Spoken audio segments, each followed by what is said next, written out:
Hi, and welcome to the Basement Tapes. This week we're coming to you from the soon-to-be-named Noel Kinsella Auditorium in McCain Hall. Top stories this hour are a special report on the death of Stu Professor John McIndy. And we also have a feature on the importance of Remembrance Day. And America makes history by electing its first African-American president into the White House. A popular St. Thomas University professor, John McIndy, was murdered in his home 2 weeks ago. McIndy's murder has launched a series of debates and questions, but it's the students and staff who knew him best and are left asking why. Jillian Watts has this story. The St. Thomas University flag flew at half-mast last week to mourn the loss of Professor John McIndy.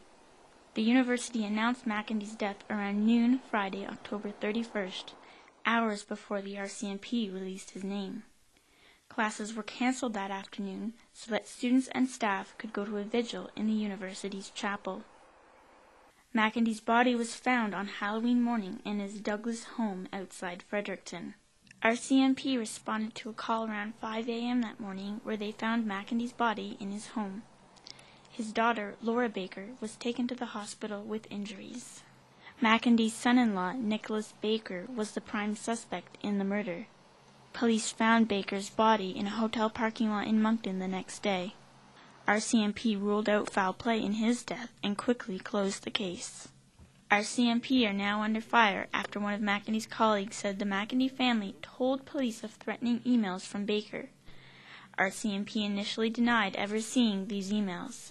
Any perception that they did not make us aware that there were concerns is false. And again, I offer my apology to them for us saying otherwise. LaFosse said there will be an independent inquiry into how the RCMP handled the case. To maintain public confidence in the RCMP, I have ordered an independent officer review into all files related to this incident to determine the appropriateness of the action taken. This review will begin shortly, and the results will be made public. The results of the review have not yet been released, but in the meantime, students and staff are still mourning the loss of their beloved mentor and friend. I've known John for 18 years, and he was a good friend, he was a good man, and he was an excellent colleague and professor.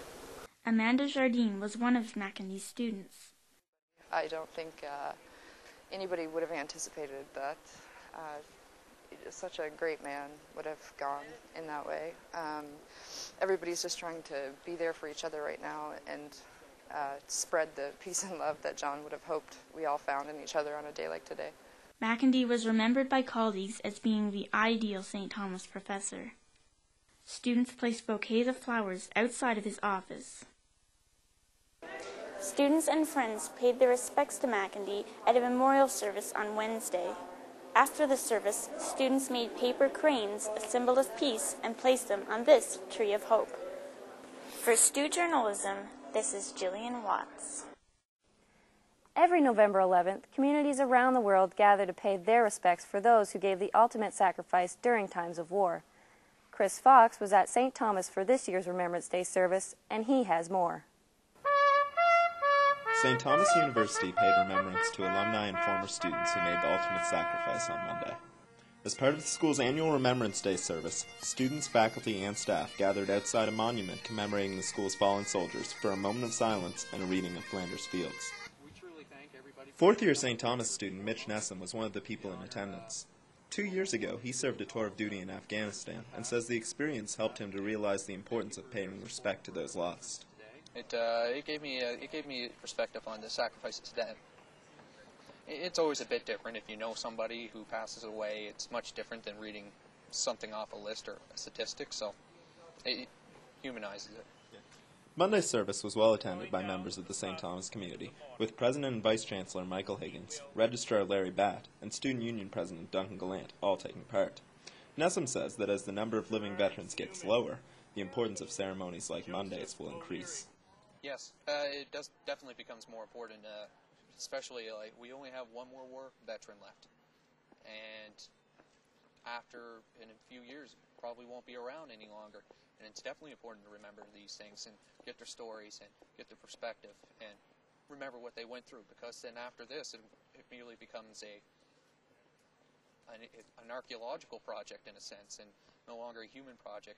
Third-year St. Thomas student Stu Corbett also attended Monday's ceremony and says we should never forget about those who gave their life protecting their country.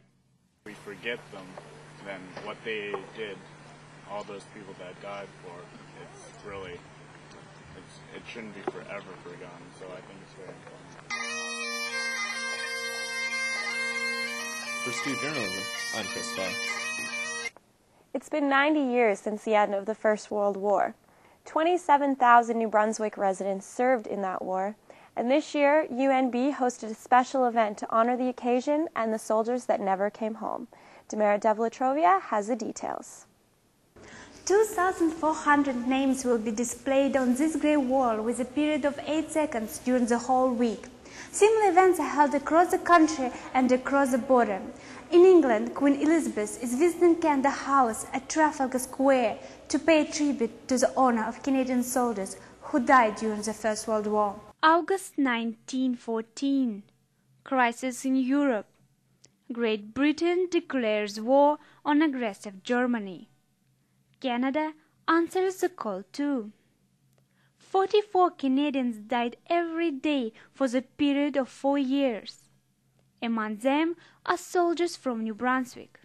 Tonight, at the UNB Alumni Memorial Building, these names came alive. Memorial Vigil was organized for heroism and courage of those who had fallen fighting on foreign soil. Greg Thompson, Minister of Veteran Affairs, says words are never enough to comprehend the sacrifice of Canadian soldiers. But tonight is different. Tonight we'll witness something much more powerful than just words. Something much more profound than just staggering numbers that are too large for us to comprehend in terms of Canada's sacrifice in the First World War.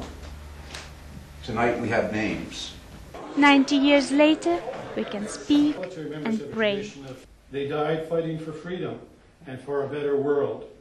In that spirit, we pray for a better, more just world, a world of peace, reconciliation, and justice amongst all peoples of the earth. In your name we pray. Take a breath and remember.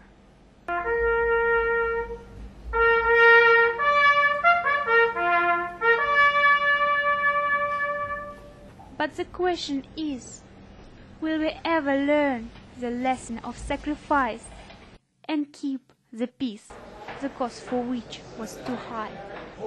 Demara Devletrovia, Student Journalism. Stay tuned. After the break, we'll finish up our feature on this Remembrance Day.